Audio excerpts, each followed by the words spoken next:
Well, it's just such an honor to be here this afternoon. And when Ken had mentioned earlier this year, he said, we'd like to present you with the Orville Yanke Award. And I said, wow, that's an incredible honor. And then he offered, he said, would you like to make a little presentation? And of course I said, are you kidding? Of course. Would love to make a presentation. But really it's a very easy story for me to tell this afternoon. And as I look just this morning and now again this afternoon across the floor, there's just so many people that were involved and contributed to the tremendous success story that we have in southern Alberta with soil conservation, particularly on dry land, but that also applies, I think, equally well, probably with a different measuring stick really, but on our irrigated lands, a lot of what I'll kind of talk about here over the next 20 or 25 minutes is more in terms of dry land and a case study that we did before I departed from Alberta agriculture. So yeah, with it being the 215 International Year of the Soils this year, there's been a lot of emphasis on soils, and it's been great to see that for those of us that have a passion for that. And so yeah, just basically what I'm going to do is talk about a little bit about where we've come from, just kind of reflect on yesterday, but also maybe just in terms of summarizing at the end and think about where we might be headed in terms of conservation cropping systems. And yeah, wow, what an amazing period through early settlement, on the Canadian prairies and through the Great Plains of the U.S. and just I can imagine the agony that some of our ancestors that came into this land and with the European technology and with some of the challenges with drought and the winds that we've even had again this fall, so much wind, and it's just encouraging that the soil's staying in place, but we've struggled with wind erosion and water erosion over if you go back, and I'm kind of setting my sights a little bit into the period of time going back into the 1980s when we were really just, I think, starting to come to grips with some of the challenges of soil conservation. Largely in southern Alberta through our dark brown and brown soil zones, we were predominantly in a crop fallow system. We used techniques like shelter belts and some of those are still out there, but are strip farming and techniques. But boy, when you looked at the organic matter content, by the time we got through the 60s and 70s and into the 80s, I mean, a lot of our soils were just kind of bushed, and kind of depleted, and just the issues that we have had in the past with soil crusting and just low organic matter and soil salinity issues. We by the time we took off our 10th or 20th or 40th crop in a crop fallow system, just the salinity issues. And I had to use this slide because this actually is a slide from Orville Yanke's farm, some land that he had purchased back in the in the early 80s, and he was dealing with some salinity issues that resulted from just the predominance of summerfell in that area where he was. Yeah, mid 1980s, as a young professional on the scene, graduating in 1979-80, and soil at risk. How many people kind of remember Herb Sparrow? There's a few of us in the crowd, yeah. Kind of dates us a little bit, but Herb was, this was one of the, as we were talking about, over lunch, this was one of the really good things that came out of a Liberal government was Senator Herb Sparrow and the Sparrow Senate report. But really, it was just trying to come to grips with the fact that, and a couple of quotes from his report that was tabled to the Senate in 1984. And of course, Herb Sparrow had traveled around Western Canada and Eastern Canada as well. But looking, meeting with farm groups and trying to assess the concerns that we had particularly on the prairies with the drought that was devastating, with the devastating soil erosion that was occurring. But Canada is facing the most serious agricultural crisis in its history. Unless action is taken quickly, the country will lose a major portion of its agricultural capability. Maybe you could view that as an overstatement in its day, but put simply, he said, soil degradation is the depletion of the productive capability of our precious soils, and it's a costly problem. So no one could argue with that. What that did is it launched some work, but fortunately, in a place like Lethbridge, we had tremendous research, which had been going on already by the 80s. We'd had 70, 80 years of work. Just a shot of rotation ABC here at Lethbridge. Trash cover Palmer. I don't know if anybody's ever heard of trash cover Palmer. He was one of the pioneers in terms of conservation, tillage, and no-till farming. Followed, and just picking out a few people here, but Dr. Wayne Lindwall, who was the guy that got a lot of the no-till research, or took it to the next level in southern Alberta, and was just such a mentor of mine when I started in to this in the early to mid 1980s, and just others that have at Lethbridge here that we're so fortunate to have, guys like Henry Jansen, Frank Larney, and Bob Blackshaw, people that you're familiar with, that just the tremendous amount of research that we have looking at conservation cropping systems. I had to dig this one out. This was a PAMI report. This is for Blaine here. This was work done on the DK5 grain drill. This was one of the, this was a pretty good technology when I started in my career in terms of direct seeding. And so along came, machines like the hay buster. And how many people kind of remember the hay buster was one of those early machines. And then this molecule came along, and my job straight out of college was I worked as first in research and then as a sales rep with Monsanto. And this glyphosate and the price of this glyphosate in relative terms has really shaped what we've done in terms of conservation farming.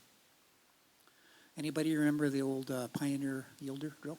Yeah, Steve, you've seen this one. Unbelievable. I saw this behemoth. I remember when I came down to Lethbridge in 1988. I saw it out at the Thacker farm just by Bow Island, north of Bow Island, and wow, what an incredible machine.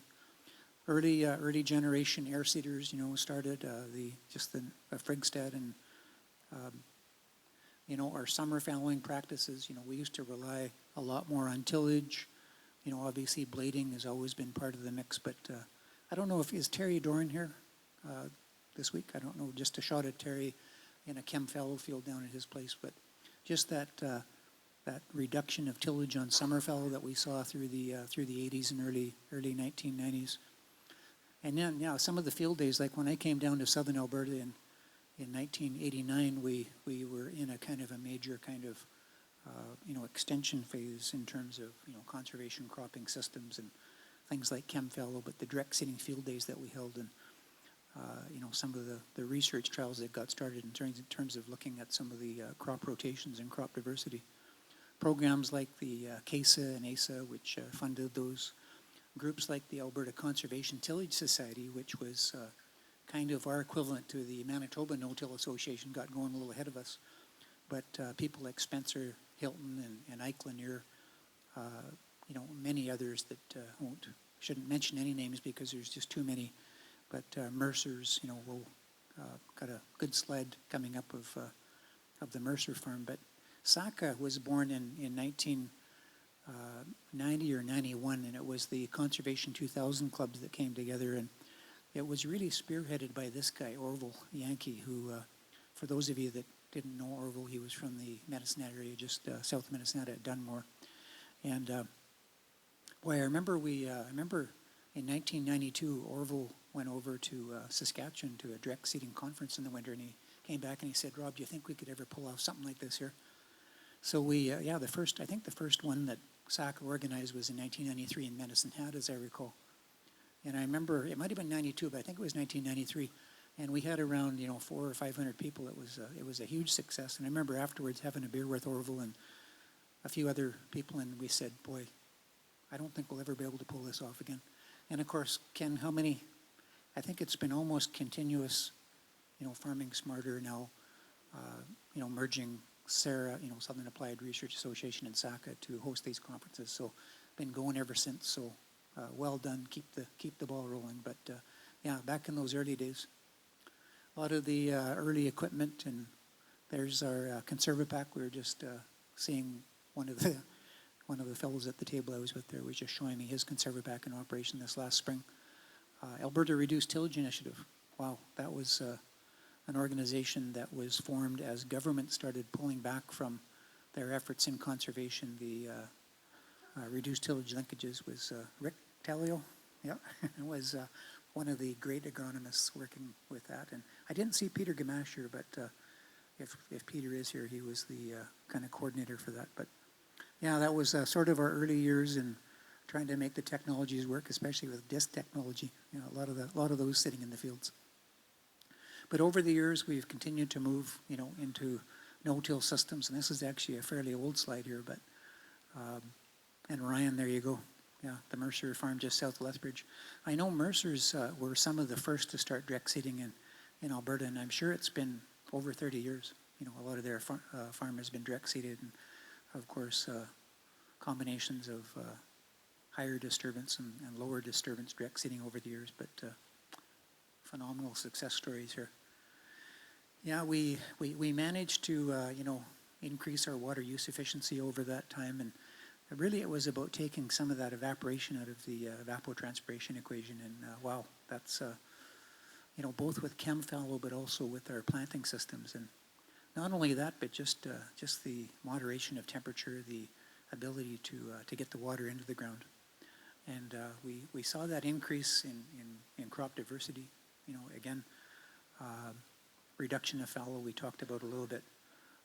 You know, the chem fallow, but we started to see fallow start to disappear between, you know, over the last 20 years, and it's that trend has continued. But gradual improvement in soil quality, and you know, we take it for granted, but yeah, we're still on kind of a fairly steep trend, I think, in terms of increased organic matter. But yeah, more stable aggregates, better, you know, better aeration of the soil, porosity, resistance to compaction, and you know, obviously, I think just the tremendous, you know, story there with regard to soil quality and carbon, you know, carbon sequestration that we've seen in our soils.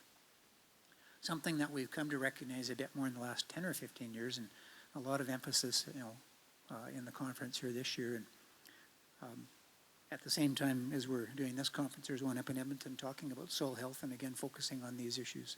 Improve soil biology for nutrient cycling and nutrient uptake, and just our friends there that are at work, hard at work in terms of nutrient cycling, and just a picture of mycorrhizae fungi, which is kind of the poster child for a lot of the microbiology that is such a benefit in our conservation systems. They are there in our conventional tilled systems, but they really increase, you know, in terms of the amount that we have and the synergy that there is between, you know, what we grow and the soil microbiology is enhanced with our as we start to take tillage out of the equation.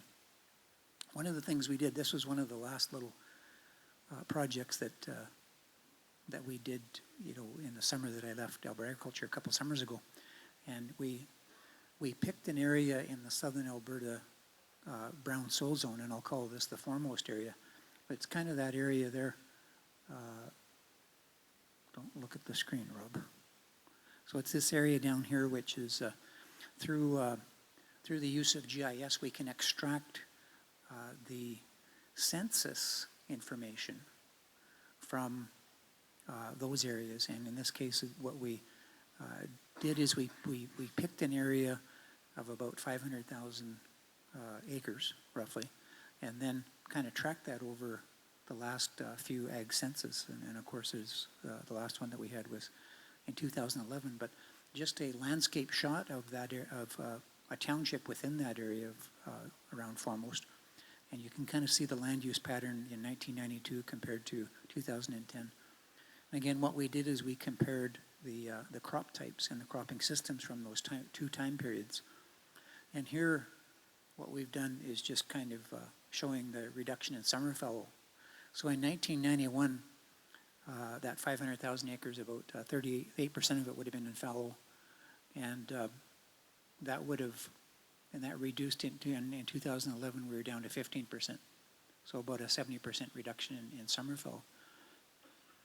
So this next one just shows the trend in terms of cropping system. So if you went back, and here we'll show first of all the minimum till area. So that would be kind of one or two tillage operations, and even back then, 30, around 30% of the land area was in min-till, and that's decreased a little bit. Here's our conventional operation where it would be kind of 2 or more tillage operations, and that would include, summer fallow and cropping. So we're down, to, well, around 10%, which is just amazing. And there's the no-till. So that min-till line, the blue line, would kind of represent somewhat the what we would have termed even direct seeding, back when I first got started in the early 90s. But yeah, that no-till line, we're up in 2011 census, up in that particular area, 75%. The other big change, of course, is that if we, back in 1991, we would have had, based on the fallow area, there would have been 310,000 acres of grain production, of which 83% of that would have been wheat, and just a little bit of, a little bit of oilseed and pulse.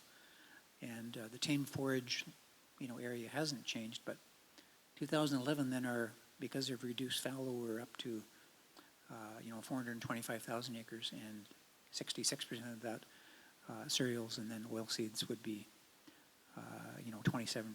So again, a big jump in terms of the crop diversification. So what we did in this exercise was we looked at what is the impact on grain production and water use efficiency, or more correctly, we're going to really have to say that this is really precipitation use efficiency. So what we did is that, so I guess somewhat by chance, but fortunately the cropping year precipitation patterns for both of those time periods, in other words, the 91 crop and the 2011 crop, both those were pretty much the same. So they're like a mirror of one another, around 400 millimeters, or just under 16 inches. So a little bit above the long-term average for that region of the brown soil zone. So what we did is we took the Alberta Financial Services Corporation crop yield data by crop type, and we split that out in terms of the fallow yields and the stubble yields. And then we did that as a comparison, and we calculated the total aggregate grain production during that era and the water, during both eras rather, and then the water, or again more correctly, precipitation use efficiency. So here then is that graph, just kind of summarizing it. On the left, on your left there is the, for cereals, which would be,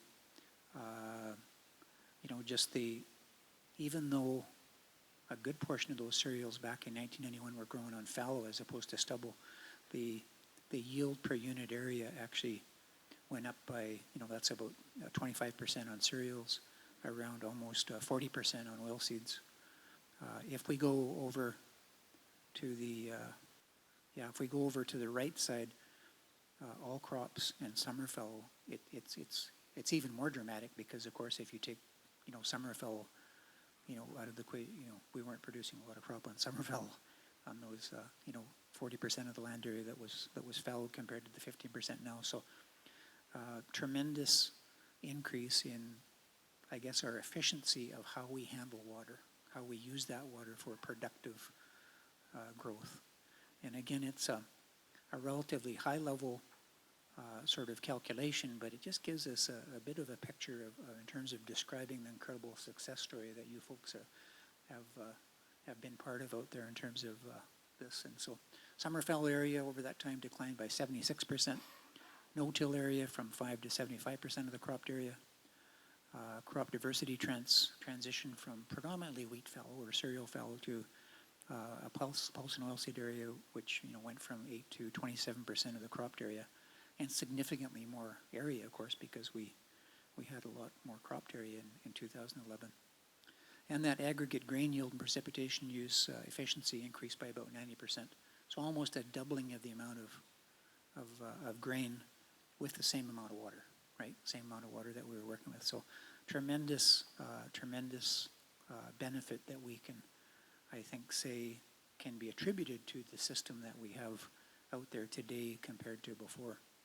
One other little side note on that, if we use some of our local research in Lethbridge and Bull Island, for example, tracking long-term carbon change, that we would have increased about 330,000 tons of soil organic carbon in that area, and which would be, over 1 million tons of CO2 equivalent, which is, almost 17 million at, at the $15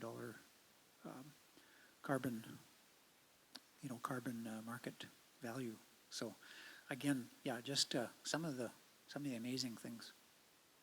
We've also made progress on salinity control, and here we are trying to seed a saline seep back in the 70s. And, there was a lot of work demonstrating, the benefits of forages and a lot of success stories. This was just a shot from the Ron Svain's farm up north of Picture Butte in the Carmig area.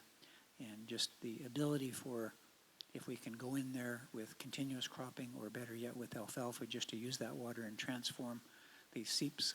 Alfalfa is just a phenomenal plant in terms of the deep-rooting nature.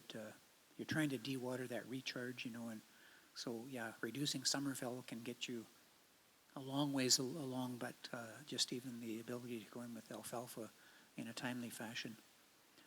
Building soil quality, and alfalfa also takes advantage of some of those deep leached nutrients, and it's a huge plus. This was again, extracting information from the census, in this case, just as an example, in the county of Warner. And this was, some areas that were predominantly cropped and had a very high degree of salinity. And you can see that trend of reducing summerfell over time and increasing tame and hay pasture. So kind of, I call that the Wentz factor. I don't know if Don is here today. Golfing season's over, so we're not sure. But, Don Wentz kind of was our poster child for the guy. He's the guy that kind of led a lot of the charge in terms of, promoting salinity control and doing a lot of the work to get things kind of kick-started in terms of just recognizing the value of foragers for salinity control.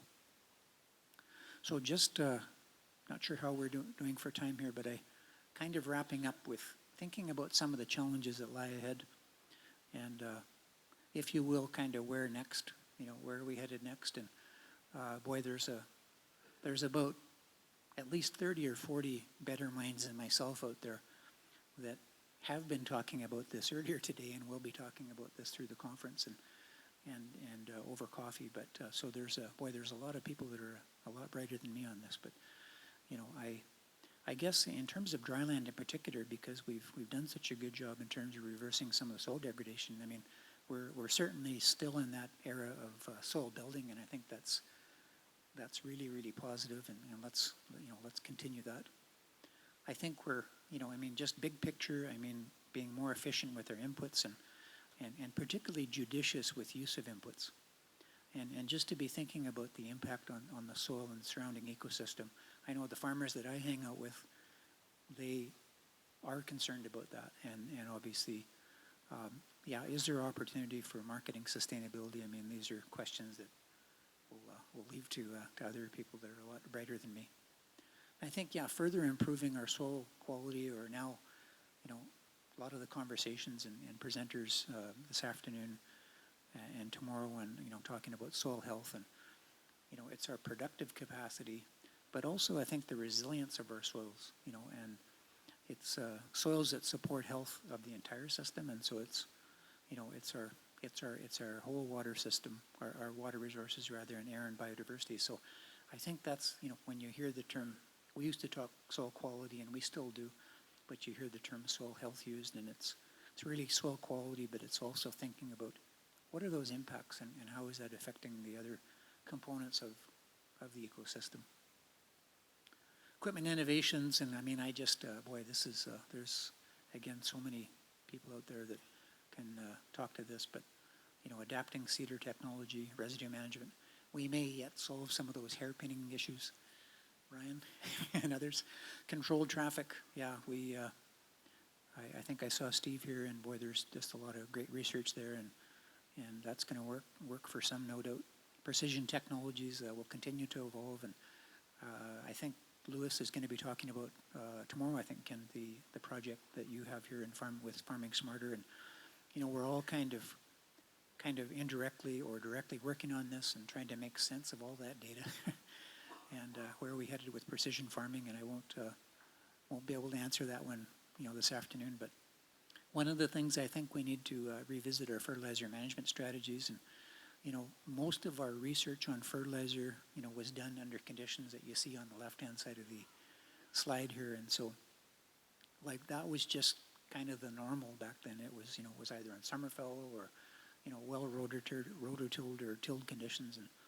And that's a bit of an unfair overgeneralization, but I think the new normal that we have now, I think people are saying, and fortunately with the tools that we have on the farm to be able to, look at that and say, okay, our system is very different. Let's learn again now and adapt what we knew to be true. I think this goes a step further too, and it's part of it is kind of questioning or reassessing our soil sampling and our soil testing, philosophies that are out there. And so I think that's also going to be talked about a bit this afternoon with our visitor, Pauline, from Australia. But, it's kind of, boy, there's, I know the group that I hang out with in terms of the farmers, they're sort of questioning some of these things and looking for some answers, to, in terms of are there some other options there. Glyphosate is under attack. This molecule which has brought us this far,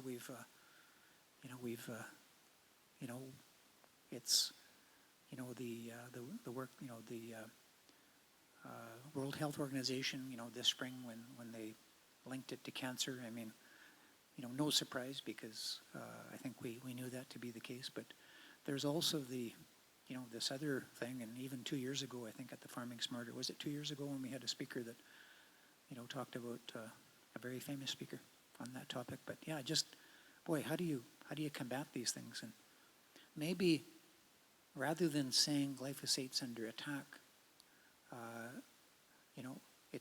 it's really under scrutiny, as is, as Ron pointed out this morning, in terms of MRLs and stuff. It's under scrutiny, and so we need to take note, and we need to be thinking about, our reliance on these magic bullets. And wow, I mean, glyphosate, when I first started with Monsanto, we pretty much had determined that there was no way that we would ever see weed resistance. And guess what? The down here, beginning in 1995, we started to see the emergence of the first glyphosate-resistant weeds. Now we've got, I think we're over 20, and that's probably old news now. There's probably more, but yeah, we've over my career, our desire to have the magic bullet and with some of our products and to take some of those easy routes out when it came to weed control. Yeah, we're paying the price for that in terms of herbicide resistance. But so let's not get into that trap where we over rely on just pesticides. Let's always be thinking about those other things, and obviously being more tactical and judicious, with the use of pesticides. And again, this is not easy to do, but I think it's, just obvious things like mixing actives and reducing our reliance on one or two actives. That's just a really easy approach. But boy, it's tough to it's tough not to pull the trigger, on pesticides, and fungicides and insecticides, especially when you see your neighbor spraying. But let's only use this when it's really needed.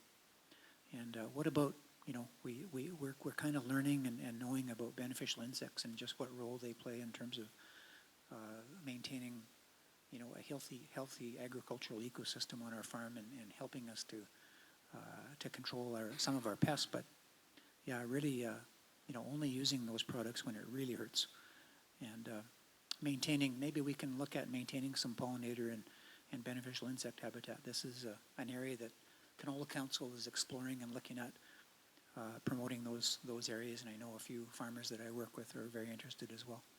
And maybe even, some of the work we did, in terms of tactical use of trap crops as well.